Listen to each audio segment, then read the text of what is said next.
Right, I think maponga ari kushandiswa kuti adistract vanhu neZANU-PF. Ini ndo zvandiri kuona zvangu kupengereka kwese kwaari kuita kwese pasocial media guys.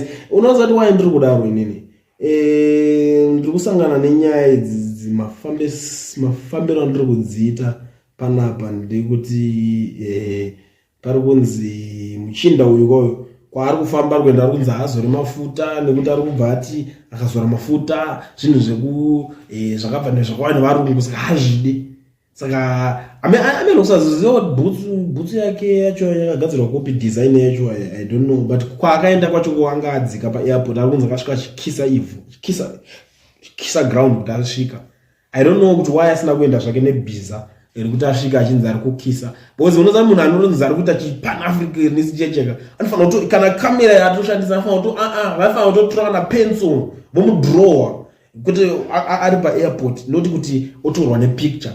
Ndozvinhu zvacho zvavarunguka zvimakamera izvozvo ndozvinhu chekutanga. Ningirikini yaabva nayo kumba kwake, ndege yaasvika nayo achipinda muningirikini imomo ndeyekuningirikini haina kugadzirwa kuno kuZimbabwe kana kuAfrica, haisi zvechiafrican zvechipan-africanist.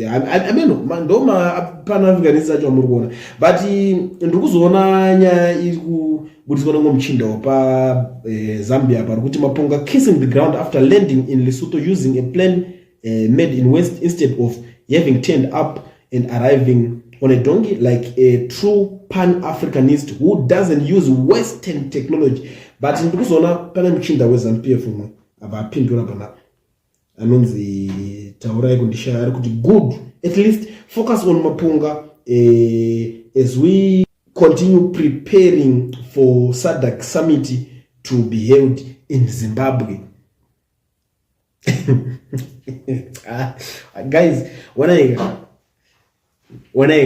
saka mutati this guy ndiye distraction yekuti vanhu vatange kungotaura nezvake achingotrenda achingomupuka achifamba asina kuzora mafuta. Itonzi ndo strategy iyo yekuti imimi motanga kungotaura nezvake anopenga here uyu, anoda here uyu, boy here munhu uyu, pan-africanist chichiko chichi, muchitaura nezvezvozvo achinorara makomo mazhinji.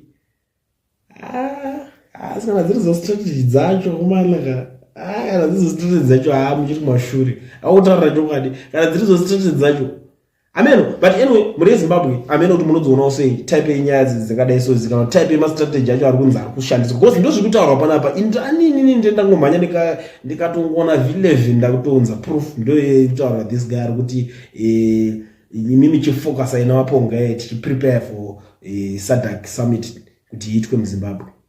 Ameno munoionawo sei nyaya yekutaura nawakomana